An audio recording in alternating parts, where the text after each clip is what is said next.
చదువుకునే రోజుల్లో నుంచే ఆయనకు ప్రజాసేవ చేయాలన్న ఆలోచన సంకల్పం ఎప్పుడూ కలిగేదట. నీతిగా నిజాయితీగా ప్రజాసేవ చేయాలన్న ఆలోచనని నలుగురితో చెప్పడంతో ఆ విషయం తెలుసుకున్న మాజీ మంత్రి రామచందర్ రెడ్డి గారు ఆయన చురుకుగా పనిచేసే విధానాన్ని చూసి ఆయనకు కౌన్సిలర్ టికెట్ ఇవ్వడం జరిగింది. విద్యానగర్ ప్రజలు ఆయనను గెలిపించడం జరిగింది. ప్రజల కోసం 24 గంటలు సేవ చేయడానికి ఆయన ఎప్పుడు ముందుండేవాడట. పదవి ఉన్నా లేకపోయినా ఎవరైనా వారి ఇంటికొస్తే మర్యాదపూర్వకంగా స్వాగతించి వారి పని ఏమి ఉన్నా వారికి చేసి పెట్టేవాడట. ఆయన నమ్మిన సిద్ధాంతం ఒకే పార్టీలో పనిచేయడం. వివిధ పార్టీలలో ఆయనకు ఎందరో పిలవడం జరిగింది. ఆయనకు ఎన్నో పదవులు ఇస్తామన్నా కూడా ఆయన ఏ పార్టీకి వెళ్లకుండా ఒకే పార్టీలో పనిచేయడం జరిగింది. ప్రజల కోసం ప్రజా ఉద్యమాలు చేసి ఆయన జైలుకు కూడా వెళ్ళడం జరిగింది. పదవులు ముఖ్యం కాదు, ఒక పార్టీలో నీతిగా నిజాయితీగా పనిచేయాలన్న సిద్ధాంతం ఆయన కాంగ్రెస్ పార్టీలోనే ఇప్పటి వరకు ఉన్నానని చెప్పడం జరిగింది. నమస్కారం నాగేష్ అన్న గారు. నమస్కారం. మీ ఛానల్కి స్వాగతం. ఆదిలాబాద్ అట్టడుగున్న స్థాయిలో నిజమైన కాంగ్రెస్ కార్యకర్తని ఇంటర్వ్యూ చేయడానికి ఈ యొక్క గొంతు మీ ఛానల్ ద్వారా కాంగ్రెస్ సీనియర్ నాయకులకు కనువిప్పు కలగాలని, నిజమైన కాంగ్రెస్ కార్యకర్తకు వారి హక్కు మీరిప్పించే ప్రయత్నంలో మా దగ్గరికి వచ్చినందుకు కాంగ్రెస్ పార్టీ తరపున, పట్టణ కాంగ్రెస్ పార్టీ తరపున ధన్యవాదాలు. మీరన్న ఎప్పటి నుంచి కాంగ్రెస్ పార్టీలో ఉన్నారు? నేను నా 10th క్లాస్ 1985లో నేను స్టూడెంట్ ఆర్గనైజేషన్ నుండే NSCI ఆర్గనైజేషన్ నుండే మొదలుపెట్టినాను. ఎప్పుడైతే నేను 86-87 ఆదిలాబాద్ డిగ్రీ కాలేజీలో ప్రవేశం పొందినో అదే రోజు NSCI ఆర్గనైజేషన్లో నా కాంగ్రెస్ పార్టీ అంటే NSCI అనుబంధం అనేది తెలిసే ముందు విద్యార్థి పోరాటాలలో NSCI ముందున్నది కాబట్టి ఆ రోజు NSCIలో చేరడం జరిగింది. తర్వాత మాకు ఎప్పుడైతే మేము డిగ్రీ స్టేజ్కి వచ్చినామో అప్పుడు ఈ NSCI ఆర్గనైజేషన్ కాంగ్రెస్ అనుబంధం అని తెలిసింది. సో నా ప్రస్తావన స్టూడెంట్ ఆర్గనైజేషన్ NSCI నుండి 85 నుండి మొదలైంది. అయితే మీరు ఇప్పటి వరకు ఏమేం పదవులు అనుభవించింది కాంగ్రెస్ పార్టీలో? నేను 85 నుండి నా కాలేజ్ ప్రస్తావన అయినాక NSCI అయినాక నేను డిగ్రీ చేస్తూ అప్పుడు యూత్ కాంగ్రెస్ ఏదైతే ఇప్పుడు శ్రీహరి అన్నగారు అప్పుడు జిల్లా అధ్యక్షులు ఉండే, యూత్ జిల్లా అధ్యక్షులు వెంకట్రామరెడ్డి గారు రాష్ట్ర అధ్యక్షులు ఉన్నప్పుడు నేను యూత్ కాంగ్రెస్ పట్టణ అధ్యక్షులు 92 నుండి 97 వరకు నేను పట్టణ యూత్ కాంగ్రెస్ అధ్యక్షులు ఉన్నాను. మళ్ళీ ఇంకా వేరే పదవులు తర్వాత నా యొక్క గుర్తింపు చూసి స్వర్గీయ రామచంద్రారెడ్డి గారు నన్ను 95లో మా ఇంటికి వచ్చి ఆదిలాబాదులో విద్యానగర్ నుండి కాంగ్రెస్ పార్టీ అభ్యర్థిగా నన్ను మున్సిపల్ కౌన్సిలర్ బీఫామ్ ఇచ్చి రామచంద్రారెడ్డి గారు, నా రాజకీయ గురువు ముడుపు దామోదర్ రెడ్డి గారు ఆ రోజు ఇంటికి వచ్చి నన్ను స్థానిక ఎన్నికల్లో పోటీ చేస్తే నేను విద్యానగర్ ప్రజల సహకారంతో అఖండ విజయం, ఒక బీసీ బిడ్డగా, బలహీన వర్గాల బిడ్డగా, గంగపుత్రుని బిడ్డగా విద్యానగర్ గడ్డపై నన్ను మున్సిపల్ కౌన్సిలర్గా ఎన్నుకున్నారు. అయితే ఎన్నిసార్లు గెలిచిండ్రు మీరు ఇక్కడ? నేను ఒకేసారి గెలిచినాను 95 నుండి 2000 వరకు. తర్వాత స్థానిక ఎన్నికలు లేట్ అవ్వడం వల్ల మళ్ళీ నాకు మొన్న కూడా ఎన్నికలలో టికెట్ ఇచ్చారు, కానీ కొన్ని ఓట్లతో ఓడిపోయినాను. 2 సార్లు పోటీ కూడా చేయలేదు మహిళా రిజర్వేషన్ రావడం వల్ల. 10 సంవత్సరాల గ్యాప్ ఉండే కదా ఇక్కడ. ఆ 10 సంవత్సరాల గ్యాప్లో కూడా మీరు వేరే ప్రభుత్వం ఉన్నా కూడా మీరు కాంగ్రెస్లోనే కంటిన్యూ ఉన్నారు. కొందరు ఏమంటే పార్టీలో టికెట్ రాకపోతే అటు ఇటు పార్టీలు మారుస్తారు. మరి మీరు 10 సంవత్సరాలు ఈ కాంగ్రెస్ పార్టీలో ఎందుకున్నారు? ముఖ్య కారణం ఏంటంటే దేశానికి స్వతంత్రం తెచ్చిన కాంగ్రెస్ పార్టీ ఏదైతే కాంగ్రెస్ విధి విధానాలలో అందరూ ప్రజలు, దళితులు, మైనార్టీ వర్గాలు, క్రిస్టియన్లు, సిక్కు, ఇసాయిలు పేపర్లలో చూస్తుంటే, మీ టీవీ ద్వారా చూస్తుంటే, ఒక శాసనసభ్యులు కూడా సమయం ఇవ్వని బీఆర్ఎస్ పార్టీ, ఏదైతే తెలంగాణ గలం గద్దార్ గారు 12 గంటలు ఆయన ప్రజాభవన్ ముంగట నిల్చోబెట్టుకొని ఆయనకి అపాయింట్మెంట్ ఇవ్వని ఆ పార్టీలో ఎలా వెళ్తామని మాది మేమే ప్రశ్నించుకుంటుంటుంది. సో ఇక్కడ అందరికీ స్వతంత్రం కాంగ్రెస్లో. కాంగ్రెస్ ఇప్పుడున్న ప్రభుత్వాలు ఎలా ఉన్నాయి, మరి ఎలాంటి పనులు చేయాలనుకుంటుంది మీ కాంగ్రెస్ ప్రభుత్వాలు? ఇట్లాంటి గత ప్రభుత్వాలు మిగులు బడ్జెట్ ఇచ్చిన ఆంధ్రప్రదేశ్ నుండి మనం విడిపోయిన తర్వాత ఈరోజు అప్పుల రాష్ట్రం మిగిలిచిన ఈ కల్వకుంట్ల అవినీతి కుటుంబ పాలనలో దానిలో నుండి ఒక గుడ్డులో పిల్ల బయటకు వచ్చినట్టు ఈరోజు అప్పులతోటి రాష్ట్ర ప్రభుత్వం కూడుకపోయింది. ఏదైతే రాహుల్ గాంధీ గారు 1,00,000 ఉద్యోగాల ప్రకటన మరియు 6 గ్యారెంటీల ప్రకటన మరియు దళితులకు మరియు పోడు భూములకు పట్టాలిస్తామని హామీలతో ఇటు గృహలక్ష్మి కింద 500లకు వంట గ్యాస్, అదే గృహజ్యోతి కింద 200 కరెంట్ యూనిట్లు మాఫీ, తర్వాత మహిళలకు ఉచిత బస్సు ప్రయాణం, ఏదైతే నిరుద్యోగ యువకులకు 2,500 హానోరియం, అలాగే మహిళలకు జీవన వృత్తి గురించి 3,000 పెన్షన్ 18 ఏళ్ల నుండి 55 ఏళ్ల వరకు. ఈ పథకాలలో 3 పథకాలను ఇవ్వడం జరిగింది. కొన్ని ఎన్నికలు రావడం వల్ల ఆ యొక్క 2-3 పథకాలు మనుగడలో వస్తేనే కాంగ్రెస్కు మనుగడ ఉంటుంది. లేదా ప్రజలు గత ప్రభుత్వం ఏదైతే దళితులకు భూమి ఇస్తాని మోసం చేసిందో, డిగ్రీ చదువుకున్న విద్యార్థులకు హానోరియం యొక్క మోసం చేసిందో వాళ్ళ గుణపాఠం చెప్పిండ్రు. మరి మనం కూడా కాంగ్రెస్ వాళ్ళమై మన స్కీములు మనం పెట్టినవి అందిస్తారు. ఈ లోకల్ బాడీ చెప్పినట్టు ఇప్పుడు ఏదైతే 2 లక్షల ఏకకాలంలో రుణమాఫీ దాని ప్రణాళిక సిద్ధమవుతున్నది. తప్పకుండా పథకాలు ఏవి ఇచ్చిండ్రో, మాట ఇచ్చిండ్రో, తప్పకుండా ఆ మాట మీద కాంగ్రెస్ నిలబడుతుంది. అంటే ఈ పథకాలన్నీ గ్యారంటీ అమల్లోకి వస్తాయా? ఇప్పుడు కొన్ని రాని ఉన్నాయి కదా, కన్ఫామ్ అవుతాయా? నాకు విశ్వాసం ఉంది. మాకు party all India Congress committee నుండి స్పష్టమైన ఆదేశాలు. ఎందుకంటే రాహుల్ గాంధీ గారు ఏదైతే మాట ఇచ్చిండో, వారి కన్న తల్లి సోనియా గాంధీ తెలంగాణ మాట ఇచ్చినప్పుడు ఒక రాష్ట్రంలో పూర్తిగా విచ్ఛిన్నం అయిపోయినాం. తెలంగాణలో 10 సంవత్సరాల అధికారం లేదు. మాట ఇచ్చినామంటే ఖచ్చితంగా కట్టుబడి ఉంటుంది కాంగ్రెస్. అదే విశ్వాసంతో మేము కాంగ్రెస్లో కొనసాగుతాం. ఎందుకంటే ఈ కాంగ్రెసే ఒకటి, ఇటు తెలంగాణలో సస్యశ్యామలం చేయడం కానీ ఇటు యావత్ భారతదేశాన్ని కూడా సస్యశ్యామలం చేయడానికి ఏకైక పార్టీ అది కాంగ్రెస్ పార్టీ. ఆ పార్టీని నమ్ముకొనే మేము ఇప్పటి వరకు 1985 నుండి 2024 వరకు ఇక ముందు కూడా కాంగ్రెస్లలో ఉంటాం. కాంగ్రెస్ ఖచ్చితంగా మాట ఇచ్చిందంటే మాట తప్పదు. మరి మీరు ఇప్పుడు కొత్తగా వచ్చే రాజకీయ నాయకుల గురించి, కొత్త యువతరానికి మీరు ఏం సందేశం ఇవ్వాలనుకుంటున్నారు రాజకీయంగా ఎదగడానికి?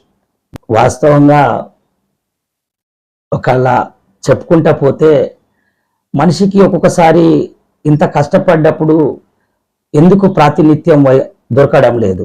అది మరి బలహీన వర్గాల వారికి, దళిత వర్గాల వారికి, ఆదివాసీ వర్గాల వారికి. అది మా పార్టీలో మేము సమీక్షించుకుంటాం. మేము పెద్దలకు కూడా అదే విన్నపిస్తాం. ఏదైతే 10 సంవత్సరాలు కల్వకుంట్ల అవినీతి మీద పోరాటం చేసిన ఆ పోరాట ఫలితమే మళ్ళీ అధికారంలోకి వచ్చినాం. అంటే ప్రతిదీ నిలదీస్తే హక్కు, ధైర్యం మనకొస్తుంది. నేటి యువతరానికి అదే చెప్తాం. ఎవరైనా తప్పు చేస్తే, ఏ పార్టీ అయినా వాళ్ళు ఇస్తా అని మాటిస్తే వాళ్ళ మీద పోరాటం చేయక తప్పదు. కానీ పోరాటం చేసే హక్కు ఒక కాంగ్రెస్కే ఉంటుంది. యువతరానికి మేము ఇచ్చే సందేశం అదే. ఈరోజు మెగా డిఎస్సి వేయడానికి సిద్ధం ఉన్నది కాంగ్రెస్ పార్టీ. 10 సంవత్సరాలు డిఎస్సి అనేది ఇవ్వలేకపోయినరు. డిస్ట్రిక్ట్ సెలక్షన్ కమిటీ ద్వారా టీచర్లు ఎందరో యువకులు బలైపోయినరు. మీరు చూడండి, విద్యా వ్యవస్థను ఎప్పుడు కాంగ్రెస్ విచ్ఛిన్నం చేయలే. ఇలా నీట్ పరీక్ష ఎందుకు అవకతవకలు జరిగినాయి? పేపర్ ఎక్కడ లీకేజ్ అయింది? గతంలో పాకిస్తాన్ దేశద్రోహులు వచ్చి బొంబాయి మీద అటాక్ చేస్తుండే కావచ్చు, కానీ ఇలా సొంత దేశంలో సొంత ఉగ్రవాదులే యువకుల నడ్డి విరుస్తందుకు ఈ నీట్ ఎగ్జామ్ మీద అవకతవకలు. మనకెక్కడి నుండి ఉగ్రవాదులు వచ్చే అవసరం లేదు. ఇప్పుడున్న పాలకులు ఇటు కేంద్రంలో చూస్తే గతంలో కల్వకుంట్ల అవినీతి మీద ఎస్ఎస్సి పేపర్ లీకేజ్ అయింది, ఇంటర్ పేపర్ లీకేజ్ అయింది, ఇలా సెంట్రల్లో నీట్ ఎగ్జామ్ పేపర్ లీకేజ్ అయింది. మరి కాంగ్రెస్ పార్టీలో ఎప్పుడైనా ఈ పేపర్ విషయంలో అవకతవకలు జరిగినాయా? అది గ్రహించి యువకులు కాంగ్రెస్ పార్టీ వైపు మొగ్గు చూపాలి, కాంగ్రెస్ని ఎన్నుకోవాలి అని మేము కాంగ్రెస్ పార్టీగా వాదిగా యువకులకు సందేశం ఇస్తున్నాం. ఇప్పుడు మరి బీసీలు మన దగ్గర బాగా ఉన్నారంటారు కాబట్టి మరి బీసీలకు ఇప్పుడు రాబోయే ఎన్నికలలో సీట్లు అవకాశాలు ఎక్కువ ఉంటాయి మరి బీసీ వర్గానికి. ఇది రాష్ట్ర మరియు మా హైకమాండ్ బీసీ వర్గాలకు కానీ దళిత వర్గాలకు కానీ మొన్న పార్లమెంట్ టికెట్ కూడా బాగా ఆలోచించి ఇటు ఎస్టీ వర్గంలో లంబాడా సామాజిక వర్గంకి ఇవ్వాలన్నా లేకపోతే ఆదివాసీ సామాజిక వర్గాల సమీకరణాలు దేశం మొత్తం మీద తయారవుతాయి పార్లమెంట్ ఎన్నికలప్పుడు. ఏ రాష్ట్రంలో ట్రైబల్కి ఇచ్చినాం, ఏ రాష్ట్రంలో లంబాడా వర్గానికి ఇచ్చినాం, ఏ రాష్ట్రంలో గోండు వర్గానికి ఇచ్చినాం, దాని మీద ఇక్కడ అక్కడ టికెట్ రావడం. రేపు రాష్ట్ర ఎన్నికల్లో కూడా బీసీలకు స్థానిక ఎన్నికల్లో ప్రముఖ స్థానం ఇవ్వాలి. అందుకొరకే రేవంత్ రెడ్డి గారు బీసీ యొక్క కుల లెక్కలు జనంలో ఏ కులం ఎక్కువ ప్రస్థానం ఉందని దాని త్వరలో ఒక చట్ట రూపంగా తెచ్చి బీసీ కులాస్తులు ఎందరున్నారు, మరియు దళితులు ఎందరున్నారు, మరియు ఆదివాసీ బిడ్డలు ఎందరున్నారు, అవన్నీ లెక్కలు తీసి ఖచ్చితంగా ఆ నిష్పత్తి ప్రకారమే బీసీ వర్గాలకు రాజకీయంగా మరి ఉద్యోగపరంగా అవకాశం ఇస్తుంది కాంగ్రెస్ పార్టీ. మీరు ఇప్పుడు రాజకీయంలో ఒక ఎన్ని సంవత్సరాల నుంచి ఉంటున్నారు కదా, మరి మీ లక్ష్యం ఏమిటి? ఒక్కొక్కసారి నిరాశ నిస్పృహతోటి అనిపిస్తుంది, అరే నా పక్కోడు మొన్నొచ్చి ఒకసారి కౌన్సిలర్ అయిపోయి ఆక్రమించుకున్న ఆస్తులని బెదిరించి దోచుకున్న ఆస్తులని కాపాడుకుంటున్నాడు వాడు. మరి నాలాంటి కాంగ్రెస్ నిస్వార్థపరుడు ఇక్కడనే ఎందుకు ఉండిపోయాడు? మరి నన్ను అధిష్టానం గుర్తిస్తలేదా, పార్టీ గుర్తిస్తలేదా? మరి పక్క పార్టీ నుండి గెలిచి పక్క పార్టీలో అంచెలంచెలుగా ఎదిగి అక్రమాస్తులు కూడబెట్టుకొని కనీసం మోటార్ సైకిల్ లేనోడు కారులో తిరుగుతున్నారు కాంగ్రెస్ని నమ్ముకొని. అసలు ఏంటిది అని ఒక్కొక్కసారి మాది మేము ప్రశ్నించుకుంటాం, కానీ ఒక తృప్తి ఉంటుంది పార్క్లా వాకింగ్ చేయంగా. ఏ బాబు గుడిపల్లి నాగేష్, కాంగ్రెస్ నమ్ముకున్నావు, రామచంద్ర రెడ్డి బాపు తర్వాత నువ్వే కాంగ్రెస్. అప్పుడు అనిపిస్తుంది ఈ అక్రమాస్తులు అవసరమా, ఈ పేరు అవసరమా? ఆ పేరే అవసరం, ఆ కాంగ్రెస్ అనే పేరే అవసరం. చచ్చిపోతే ఇలాంటి కండువ ఉండడమే అవసరం. డబ్బులు హాయిగా రాత్రి పండుకోగా నిద్రస్తేనే అది కోట్ల ఆస్తి అక్రమంగా ఆలోచించుకొని షుగర్లు బీపీలు పెంచుకొని. ఈరోజు మీ ఛానల్ ద్వారా ఒకటి చెప్తున్నా, మా కాంగ్రెస్ పార్టీకి పంది కొక్కుల్లాగా దోచుకొని ఇలా మా పార్టీలోకి వస్తున్నారు కొందరు స్థానిక నాయకులు. వ్యంగ్యంగా చెప్తున్నారు, అరే మీ కాంగ్రెస్ పార్టీ అక్రమంగా దోచుకున్న బీఆర్ఎస్ నాయకులకు తెలంగాణలో స్విస్ బ్యాంక్ ఓపెన్ చేసిండ్రా అక్రమంగా దాచుకుంటానికి? ఇది అధిష్టానం గ్రహించాలి. మంచి పేరున్న వ్యక్తిని మన కాంగ్రెస్ పార్టీలో చేర్చుకోవాలి. కానీ ప్రజల్ని భయభ్రాంతులు చేసి ప్రజల ద్వారా దోచుకున్న డబ్బుని దాచుకునేటందుకు మరియు దోచుకునేటందుకు మళ్ళీ అక్రమైన డబ్బు మళ్ళీ గుంజుకపోతారన్న భయంతో మన కాంగ్రెస్లకు వస్తున్నారు. ఇది మన కాంగ్రెస్ పార్టీ గ్రహించాలి, వాళ్లకు బుద్ధి చెప్పాలి. మాలాంటి నిస్వార్థ నాయకుల్ని గుర్తించి మేము మొన్నటిదాకా వాళ్ళ మీదనే పోరాటం చేసినాం కదా. ఈ 10 ఏళ్ళు గడప గడప దళితులకు 3 ఎకరాల భూమి ఇవ్వలేదని, నిరుద్యోగ భృతి ఇవ్వలేదని, హాస్టల్లో సరైన తిండి లేదని ఎన్నో చెప్పినాం. వాళ్ళకి మళ్ళా ముంగటికి వచ్చి నమస్తే పెట్టవలసి వస్తున్నది. మీ పక్కన చూస్తే మళ్ళా వాళ్ళే ఉంటున్నారు. ఇది కాంగ్రెస్ పార్టీ గ్రహించాలి. ఇది నిజమైన కాంగ్రెస్ కార్యకర్త వెన్నెముకకు నొప్పి లాంటిది. ఆ నొప్పి జైండుబామ్ మీ దగ్గర ఉంది. మాకు నొప్పి రాకుండా చూడండి. మీరు మాకు నొప్పి వచ్చినాక ఏదో వెనుక జెండుబామ్ పెడతామంటే కుదరదు. దయచేసి కాంగ్రెస్ స్థానిక నాయకులు గ్రహించాలి. కాంగ్రెస్ అనే పదంని, నాగేష్ అనే పదంని తక్కువ ఆలోచిస్తారు. కాంగ్రెస్ అనే పదంని నాతో పాటు మన దేవాపూర్ శ్రీధర్ కానీ, మా ఆదివాసి బిడ్డ అనంతరావు కానీ, మా చరణ్ గౌడ్ కానీ, ఇటు రూపేష్ రెడ్డి కానీ, కాంగ్రెస్లో ఒక 4-5 మిగిలినాం. చెప్పుకుంటూ పోతే మొన్న సీతక్క వస్తే బాధ అనిపించింది. ఇట్లా ఒక కెమెరా తిప్పితే అంత బీఆర్ఎస్ నాయకులే. మరి కాంగ్రెస్ నాయకులు ఏమైపోవాలా? ఇది మా మనోవేదన. అంటే మీరు వాళ్ళని బీఆర్ఎస్ లో ఒక 4-5 ఉన్నారు. ఆ మంచోళ్ళు మనం మంచోళ్ళని ఎందుకు తీసుకోవట్లేం? మన దగ్గర వచ్చిన వాళ్ళు అందరూ అక్రమంగా సంపాదించుకొని సైకిల్కి దిక్కులేనాడు, గాలి మోటార్లో పోయే స్టేజ్కి వచ్చి మన దగ్గరకు వచ్చి జాయిన్ అవుతున్నాడు. అట్లాంటి వాళ్ళకి స్థానం ఇవ్వద్దు. ఖచ్చితంగా రాబోయే ఎన్నికలలో, స్థానిక ఎన్నికల్లో అలాంటి వారిని మనం పార్టీ టికెట్ ఇస్తే ప్రజలు మనకు బుద్ధి చెప్తారు. కాంగ్రెస్ పార్టీని ఉన్నారు, వాళ్ళకి ఇచ్చినాక మంచివారు బీఆర్ఎస్ నుండి కానీ బీజేపీ నుండి వస్తే తప్పకుండా సాగిస్తాం. కానీ ఇలాంటి దోచుకున్న వారిని దాచుకోవడానికి వస్తే మాత్రం సహించది నిజమైన కాంగ్రెస్. కాంగ్రెస్లో ఎందుకు తీసుకుంటున్నారు వాళ్ళని? అది మీ ఛానల్ ద్వారా మేము కూడా తప్పుపడుతున్నాం. ఎందుకు తీసుకుంటున్నారా అనే పదంలో మరి పక్కన నిల్చుంటే అంటే ప్రజాప్రతినిధి ఉన్నారని ఆ నాయకునికి గొప్పతనంపు తీసుకుంటున్నాడు. మరి ప్రజలైతే ఈ విషయాన్ని ఒప్పుకుంటలేరు. ప్రజలు బయట నాలాంటి వారు బయటకు వచ్చి చెప్తున్నారు గుసగుసల ద్వారా, అరే అతను మీ పాటలు వచ్చిందా, ఇక చాలు ఇక మరి. అంటే ఇది నాయకులు, నేను ఇక్కడ చెప్పుకుంటున్నా, నాకు తెలిసి మీరు అడిగిన ప్రశ్నకు నాయకత్వ పరిపూర్ణంగా లక్షణాలు ఉన్న నాయకుడు ఆ కాంగ్రెస్ పార్టీకి ఉంటే ఇలాంటి వారికి అవకాశం ఇయ్యడు. ఇది నాయకత్వ లోపంతో చేర్చుకోవడం తప్ప కానీ వేరే ఉద్దేశం కాదు. అంటే అలాంటి వారిని తీసుకోకుండా మీరు ఏమన్నా ప్రయత్నాలు ఇంత చేస్తున్నారా? తప్పకుండా మా దీప్దాస్ మున్షి గారికి చెప్పినాం ఇలాంటి విషయాలు. మేడం, ఫలానా ఆదిలాబాద్లో ఏదైతే స్థానిక కౌన్సిలర్స్ కానీ మరి కొందరు నాయకులు వాళ్ళని ఆహ్వానిస్తున్నారు, వాళ్ళని ప్రజలు బ్లాక్ లిస్ట్లో పెట్టినారు.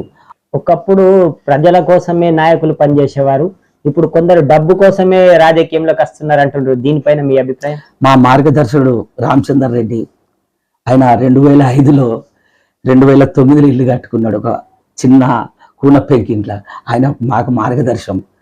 ఇవాళ ఆయన అంటుండే, నేను మాజీ మంత్రిని కూడా ఇల్లు కట్టలే, జైనత్ జెడ్పీటీసీ ఒక పెద్ద బంగ్లా కట్టేసిండు. అయితే మేము ఆయన మూలాలతోటి రాజకీయంగా వచ్చినాం.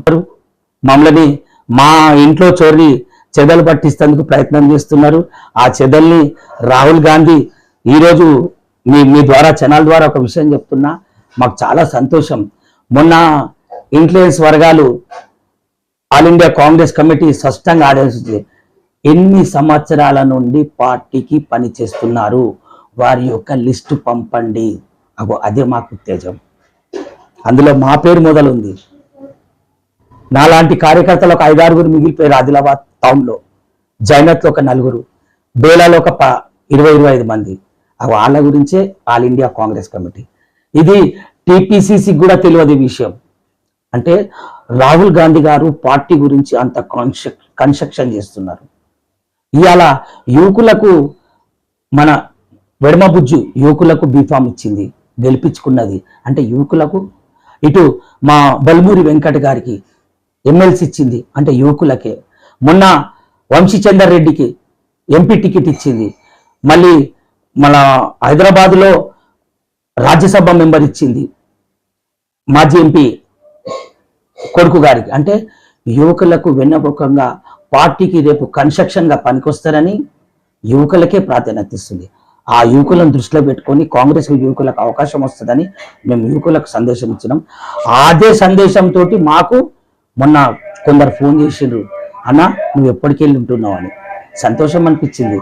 ఈ అక్రమంగా సంపాదించుకున్న డబ్బుల వారికి నువ్వు ఎంత సంపాదించిన అడగరు, కానీ నువ్వు ఎన్నేళ్ళు కాంగ్రెస్ పార్టీలో అడుగుతారు. అదే సంతోషం అన్న. మీరు అంటే ఒకే రోజులో 3 పార్టీలు మార్చే నాయకులు ఉన్న రోజుల్లో మీరు ఇప్పటి వరకు ఒకే పార్టీలో జీవిస్తున్నారంటే మీకు ఎట్లా అనిపిస్తుంది? చాలా సంతోషము, తృప్తి. ఎందుకంటే ఈ కండువ వేసుకున్న తృప్తి వేరే ఉంటది. 3 కండువలు వేసుకుంటే సొంత భార్య కూడా గుసుగులు అంటది. సొంత భార్య కూడా అదే ఇప్పుడు నా కొడుకే బేటా కండువ తీసుకుంటే గిదొక్కటే కండువ పట్టుకొచ్చిండు. వాళ్ళ పిల్లలు వాళ్ళ భార్య 3 పార్టీలు ఏ కండువ తీసుకురావాలండి అంటది. అబ్బా ఆ పనింద నాకొద్దు. అందుకొరకే నా కుటుంబ సభ్యులు కండువ తీసుకురా అంటే కాంగ్రెస్ కండువనే వస్తుంది. దినంలో 3 కండువలు మార్చే వాళ్ళకి పరిస్థితి ప్రజలు ఎక్కడ ఉంచుతున్నారు మీకు తెలుసు. కాంగ్రెస్ నుండి బీఆర్ఎస్ లో పోయిన వాళ్ళ పరిస్థితి ఓడిపోయినారు. ఏదో అప్పటి మందం గెలిపిస్తారు కానీ ప్రతి కార్యకర్త అదే కోరుకుంటాడు. కండువ గొప్పనా, అక్రమ సంపాదన గొప్పనా? తృప్తి గొప్పనా, అక్రమ సంపాదన గొప్పనా? తృప్తే గొప్పది, కండువనే గొప్పది. మీరు పదవుల కోసం ఎప్పుడన్నా ఆశపడి ఇంత పార్టీ అంటే వేరే పార్టీలకు మార్చలే కదా, ఒకటే పార్టీలో ఉంటున్నారు, ఒకే దానికోసం ఉంటున్నారు, ఇంతగా కృషి చేస్తున్నారు. మరి మిమ్మల్ని పై అధిష్టానం ఇంత గుర్తించి మీకేమన్నా రాబోయే రోజులు ఏమన్నా మంచి అవకాశం వచ్చే నమ్మకం ఉన్నదా మీకు? 2002లో కరెంటు ధర్నాలో బషీర్బాగ్లో ఆ రోజు చంద్రబాబు నాయుడు ఉమ్మడి ఆంధ్రప్రదేశ్ ముఖ్యమంత్రి మాపై కేసులు పెట్టించిండు. దివంగత వైఎస్ రాజశేఖర్ రెడ్డి అమర దీక్ష చేసిండు. కొన్ని వేల కిలోమీటర్లు పాదయాత్ర చేసిండు.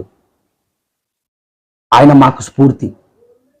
ఎందుకంటే ఆ రోజు మేము పోరాటం చేసిన తర్వాత 2004లో మనం తిరిగి అధికారంలో వచ్చినాం. ఏకధాటిగా 9 ఏళ్ళ అదనం.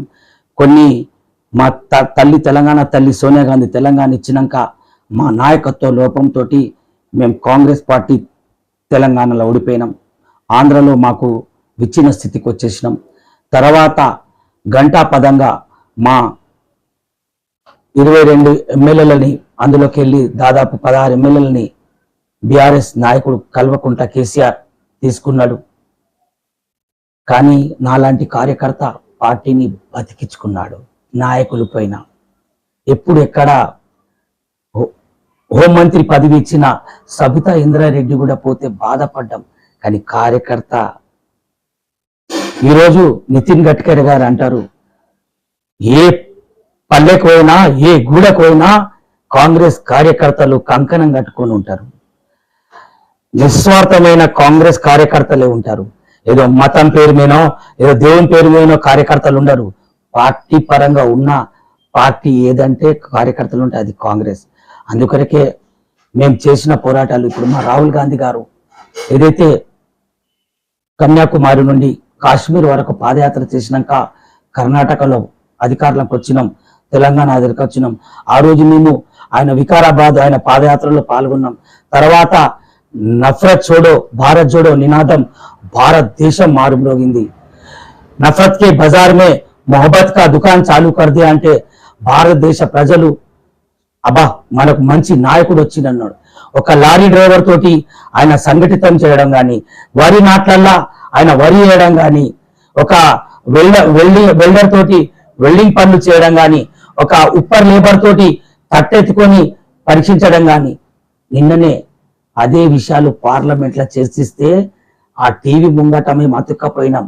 ఆయన ఒక సంభాషణ విని, ఈ అక్రమాస్తులు ఎవరో మాకు ప్రలోభపడి రండి పార్టీలకు కొన్ని డబ్బులు ఇస్తాం రండి అంటే అటువంటి పోలేదు. తృప్తి, గెలుపు ఆశ, తృప్తి ఉన్నది. ఆ గెలుపుని కేంద్రంలో కూడా గెలుస్తాం, రాష్ట్రంలో కూడా పథకాలు అనేటి పరిపూర్ణంగా పూర్తి చేస్తాం. మీరు ఆదిలాబాద్ లో ఏమన్నా స్పెషల్ గా ఏమన్నా ఆలోచించింది, ఇక్కడ ఏమన్నా అభివృద్ధి కావాలన్న దాని గురించి మీ సొంత మైండ్ గా ఆలోచన? చాలా మంచి ప్రశ్న సార్. ఇంటర్ 10th పాస్ కాగానే జైనత్ వాసులు, బేలా వాసులు, ఆదిలాబాద్ రూరల్లో ఉండేవాళ్ళు, వాళ్ళ తండ్రులు బట్టల షాప్లో పనిచేస్తారు. 10th చదిపోయాంగానే ఆయన మునీం చెయ్యు అని ఆ మునీంకు సంవత్సరం జీతం కింద ఇంకెక్కువనో పెట్టేస్తారు. సార్ వీళ్ళకు ఎట్లా కన్స్ట్రక్షన్ ఎట్లా అని ఒక సందేశం ఇస్తే, ఎట్లా అంటావు నగేష్ ఏమంటే, సార్ ఇక్కడ ఏమంటే విద్యా వ్యవస్థ లోపం ఉన్నది సార్. ఒకవేళ 10th పాస్ అయిన విద్యార్థికి వాళ్ళు చదివితే ఇంటర్ చదవాలా, డిగ్రీ డిస్కంటిన్యూ రాస్తే డిఎస్సి రాయాలా, లేకపోతే ఏదో ఒకటి చేసుకోవాలా? ఎందుకు సార్ మనం ఐటీఐ దిక్కు ఎందుకు పోలేము? ఐటీఐ కాలేజీలు ఆదిలాబాద్ లో గవర్నమెంట్ కాలేజ్, అప్పుడు ఐటీఐ కాలేజ్ లేకుండే, ఇప్పుడు కూడా పూర్తిగా స్టాఫ్ లేదు. ఈ పిల్లలకు 10th పాస్ అయినాక ఎలక్ట్రీషియన్, టర్నరో, ఫిట్టరో, ఎందుకంటే మన దగ్గర దాదాపు నాకున్న అవగాహన ప్రకారము ఒక 32-38 ఫ్యాక్టరీలు ఉన్నాయి ఆదిలాబాద్ లో. జిల్లింగ్ ఫ్యాక్టరీలు, ఆయిల్ ఫ్యాక్టరీలు, ప్రెసింగ్ ఫ్యాక్టరీలు, అందులో దాదాపు 1000-1200 టర్నర్లు, ఫిట్టర్లు, ఎలక్ట్రీషియన్లు. యువకుల యొక్క వెన్నపూస బట్టల షాపును లేకపోతే కిరాణా షాపులోనే 10వ తరగతి పోతున్నాం. అదే వాడు టర్నర్ అయితే, ఫిట్టర్ అయితే, ఎలక్ట్రీషియన్ అయితే ఒక జీవనోపాధి అయిపోతుండే కదా. ఇది రాజకీయ లోపం, విద్యా వ్యవస్థ లోపం, పేరెంట్స్ కు అవగాహన లేకుండా యువకులు ఇలా మునింలాగా మూడిపోతారు. మా కొడుకు కూడా యూనివర్సిటీ రావాలని పోరాటం చేశారు, ఎందరో పోరాటం చేశారు. ఇవాళకి యూనివర్సిటీ లేదు. హైదరాబాద్ పోయి తండ్రి సంపాదించిన పైసలతోటి ఆడ అడ్మిషన్ తీసుకొని ఎంత బాధపడుతుండే కావచ్చు. యువకుల ఆదివాసీ జిల్లా అయిన ఆదిలాబాద్ కు వచ్చిన ట్రైబల్ యూనివర్సిటీ ఎక్కడికి వెళ్ళిపోయింది. మరి మనకు యూనివర్సిటీ కావాలి, ఒక 2 ఐటీఐ కాలేజ్ కావాలి, ఉమెన్ ఐటీఐ కాలేజ్ కావాలి, పరిపూర్ణంగా దాంట్లో స్టాఫ్ కూడా కావాలి.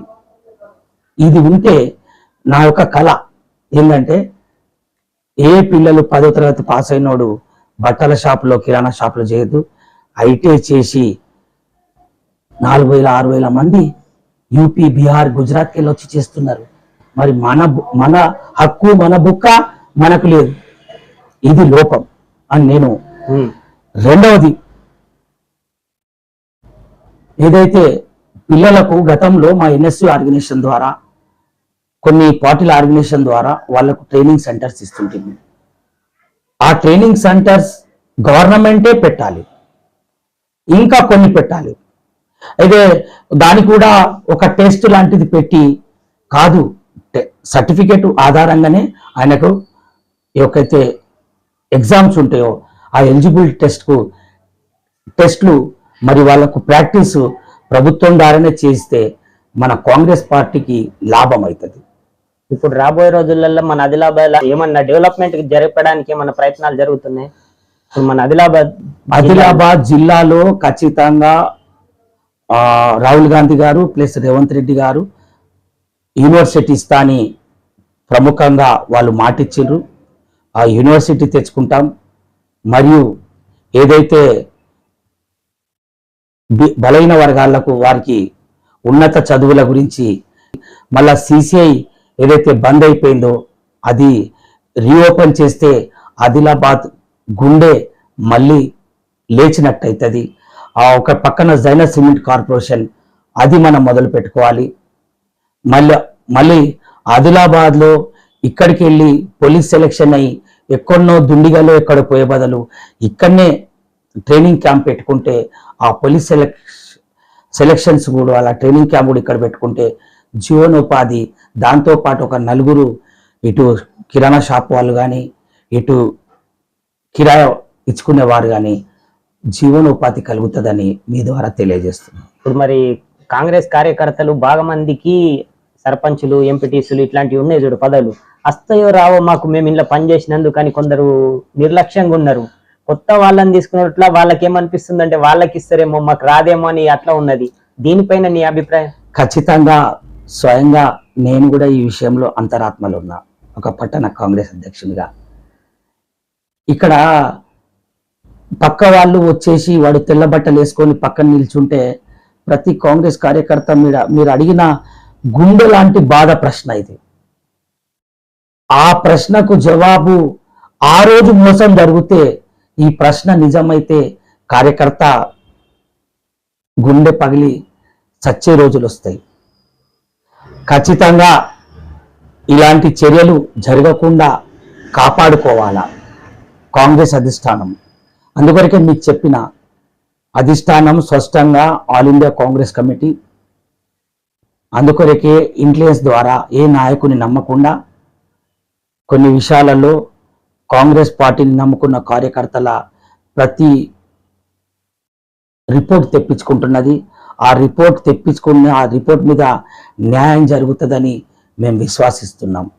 ప్రతి నిజంగా సర్పంచ్ల మీద ఆశలు పెట్టుకున్న కానీ జెడ్పీటీసీ మీద కానీ ఎంపీటీసీ మీద కానీ స్థానిక మున్సిపల్ కౌన్సిల్స్ కానీ వార్డ్ మెంబర్స్ కానీ వీళ్ళు కాంగ్రెస్ని నమ్ముకున్న వారికి స్థానం ఇస్తే ఒక చిన్న అభద్రత భయం ఉన్నది. ఏంటిది రేవంత్ రెడ్డి, ఏంటిది సీతక్క, అసలు మేమే అంటాం సీతక్క ద్వారా, అక్క మనం పవర్లో వచ్చినాం, మరి ఒక కార్యకర్తల మీటింగ్ పెట్టలే, వస్తున్నారు రివ్యూ మీటింగ్ తీసుకొని పోతున్నారు, వస్తున్నారు షాళ్ళు కప్పుకొని పోతున్నారు, కార్యకర్తల మీటింగ్ పెట్టారా? పెట్టకపోతే మాకు అభద్రత భయం అనిపిస్తున్నది. మీరు అన్న ప్రశ్న వాస్తవం. అరే సీతక్క అంటే ఒక బృహత్తరమైన నాయకురాలు, కార్యకర్తల పల్స్ తెలుసుకున్న నాయకురాలు, ఆమెను ఇంతవరకు పెట్టలేకపోయింది. అయితే ఇందులో మానసికంగా మనోవేదన చెందుతున్నారు కాంగ్రెస్ కార్యకర్తలు. నేను మీ ఛానల్ ద్వారా సీతక్కకు ఒకటే చెప్తున్నా, మీరు ఇన్ఛార్జ్ మినిస్టర్, మీరు ఎంత బిజీ ఉన్నా దయచేసి కాంగ్రెస్ కార్యకర్తల మీటింగ్ తప్పకుండా ప్రతి 3 నెలలకు ఒకసారి సమీక్ష సమావేశం తీసుకుంటే ఖచ్చితంగా కాంగ్రెస్ కార్యకర్తలు విశ్వాసం కలుగుతుంది. పదవులు రాకున్నా, పోటీ చేసే అర్హత లేకున్నా సీతక్క అయితే మనం గుర్తుపడుతుందని అదొక బ్రీఫ్ లాంటిది. ఇది కాంగ్రెస్కి వస్తే కాంగ్రెస్ పార్టీ కన్స్ట్రక్షన్ గా నిలిచి ఉంటుందని నేను మీ ద్వారా చెప్తున్నా. అంటే డబ్బున్న వాళ్ళకే పదవులు ఇస్తున్నారా, లేకుంటే నిజాయితీగా పనిచేస్తున్న కార్యకర్తలకు పదవులు ఇస్తారా? వాస్తవంగా 119 ఎమ్మెల్యేలలో డబ్బులు అనే వారికి ఇస్తే ఇలా మా వెడమ బుజ్జుకు టికెట్ రాకపోతుండే. కొన్ని సమీకరణాలు, కొన్ని దుష్ట శక్తులను పోరాడాలంటే అక్కడ డబ్బున్న వాడిని పెట్టాలా. ఏదైతే మా వెడమ బుజ్జుకు ఉదాహరణ, అందుకొరకే ఆ వెడమ బుజ్జుకు టికెట్ ఇచ్చితే మేము కూడా అనుకుంటాం, అబ్బా డబ్బులు లేని వాళ్ళకు కూడా టికెట్ ఇస్తారు అని ఒక నమ్మకంతో కాంగ్రెస్ కార్యకర్తలు అనుబంధంగా ఉంటారు. మేము మీ ప్రశ్న స్పష్టంగా ఉన్నది, డబ్బులు ఉన్న వారికి ఇస్తారా? డబ్బులు లేని వారికి ఇచ్చిండ్రు, గెలిపించుకున్నారు. అదే కాంగ్రెస్ వ్యవస్థ. ఆ కాంగ్రెస్ వ్యవస్థని నమ్ముకొనే మేము పిల్ల కాలువల ద్వారా కాంగ్రెస్ పార్టీ సముద్రంలో చేరతందుకు సిద్ధంగా ఉంటాం, ఎప్పటికుంటాం. ఇప్పుడు మిమ్మల్ని రాష్ట్ర ప్రభుత్వం, దేశ ప్రభుత్వం కూడా మిమ్మల్ని గుర్తిస్తుంది. ఇక్కడ మీరు అప్పటి నుంచి ఉన్నందుకు నాకు సంతోషం అనిపించింది. ఆల్ ఇండియా కాంగ్రెస్ ఏదైతే పార్లమెంట్ ఎన్నికల్లో ప్రకాష్ రాథోడ్ గారు ఏదైతే పార్లమెంట్ ఇన్ఛార్జ్ ఉండే కర్ణాటక ఎమ్మెల్సీ, ఆయన రాహుల్ గాంధీ గారికి బాగా దగ్గర వచ్చి మన ఏదైతే కంది శ్రీనివాస్ రెడ్డికి టికెట్ ఇచ్చిన తర్వాత మా పార్టీని నమ్ముకున్న నాయకులు మమ్మల్ని నట్టేట ముంచేసి వెళ్ళిపోతే ప్రకాష్ రాథోడ్ లాంటి వారు భుజం వేసి మేము తుమారే సాత్, కాంగ్రెస్ పార్టీ హమారే తుమారే సాత్ అంటే ఆయన మాట మీద ఎటువంటి నిరాశకు నిస్పృహకు కాకుండా ఇక్కడ ఉన్న స్థానిక నాయకులు, బీఫామ్ ఇచ్చిన నాయకులు పూర్తిగా విస్మరించిన కాంగ్రెస్కే పనిచేసిన అదే ఇవాళ నాకు ఆత్మవిశ్వాసం ఎక్కడికన్నా పోతే నిజమైన కాంగ్రెస్ అని. అందుకొరకే నాకు నుండి కానీ మొన్న పార్లమెంట్ ఎన్నికల్లో Indira philosophy members Yogita madam కానీ మరియు కిషన్ సార్ కానీ ఇందిరా ఫెలోషిప్ మెంబర్స్ నా ఇంటికి వచ్చి आप कांग्रेसवादी है, तुम हमारे साथ है, आपका हर रिपोर्ट हमारे को जरूरत है అని నాతోటి ఇంటింటికి వెళ్ళి నారీ న్యాయ్ రాహుల్ గాంధీ ప్రకటించినాయి గడప గడపకు ఆదిలాబాద్ పట్టణం తీసుకున్నాం. వాళ్ళు ఆ గ్రూప్స్లలో ఫోన్లలో మాట్లాడితే సంతోషం అనిపిస్తుంది. అబ్బా, ఒక ఆల్ ఇండియా కాంగ్రెస్ వచ్చిన ప్రతినిధులు నన్ను గుర్తుపట్టినారు. ఇవాళ నాందేడ్లో అబ్బాస్ గారని ఏఐసిసి ఇన్ఛార్జ్, ఆయన కూడా నాకు రోజు ఫోన్లో మాట్లాడతారు. అగో అదే విశ్వాసం. పందికొక్కుల్లాగా సంపాదించుకున్న బీఆర్ఎస్ పార్టీలు కాంగ్రెస్లో కలిస్తే భయపడతలేం. ఏఐసిసి మళ్ళీ టీపీసీసీ మేమున్నామని అప్పుడప్పుడు సందేశం ఇస్తుంది. గాంధీ భవన్ నుండి ప్రతి వారంకి ఒకసారి ప్రోగ్రాంలు చేయమని ఫోన్లు వస్తాయి. ఇక్కడున్న స్థానిక కంది శ్రీనివాస్ రెడ్డి గారికి చెప్పంగానే తప్పకుండా అన్న ఏ కార్యక్రమం అయినా చెయ్యి అంటాడు. అదే విశ్వాసం మాకు. అరే మేము ఫోన్ చేస్తేనే ఈ కార్యక్రమం చేయమంటాడు కంది శ్రీనివాస్. గాంధీ భవన్ నుండి నాలాంటి నాయకునికి ఫోన్లు వస్తాయి. అదే మాకు విశ్వాసం. కాంగ్రెస్లో పరిపూర్ణంగా ఉండేందుకు వేరే పార్టీలో ఈ స్థానం ఆడ దొరకదు, తెలుసు మాకు. మీరు ఇంత టైం కేటాయించినందుకు ధన్యవాదాలు. మరి మీరు ఇంకా గొప్ప స్థాయికి ఎదగాలని మేము మనస్ఫూర్తిగా కోరుకుంటున్నాం. ధన్యవాదాలు. ఆ రోజు మున్సిపల్ కౌన్సిలర్గా గెలిపించినందుకు నాకు తృప్తి.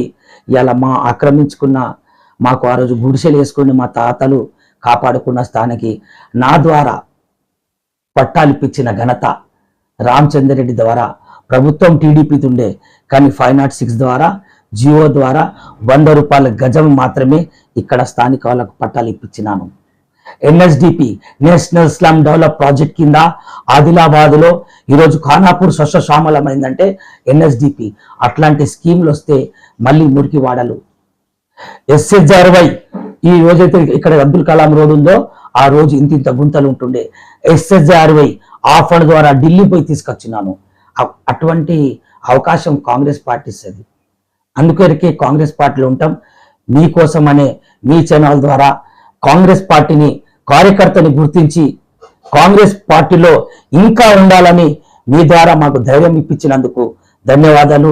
జై భీమ్, అస్సలాం వాలేకుం, నమస్తే. జై కాంగ్రెస్, జై జై కాంగ్రెస్. నమస్కారం. నమస్కారం.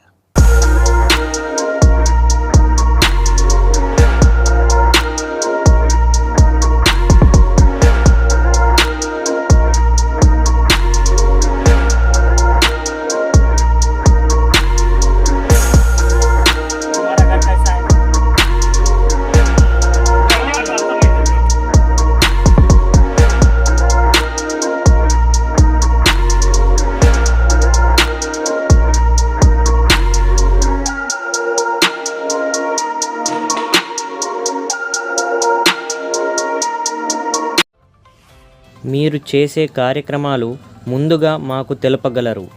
మీరు చేసే ప్రతి కార్యక్రమాలు మీకోసం మీ టీవీలో రావాలి అంటే మీరు ఛానల్ వాట్సాప్ నంబర్కు వీడియోలు పంపగలరు. సెల్ 9490739246.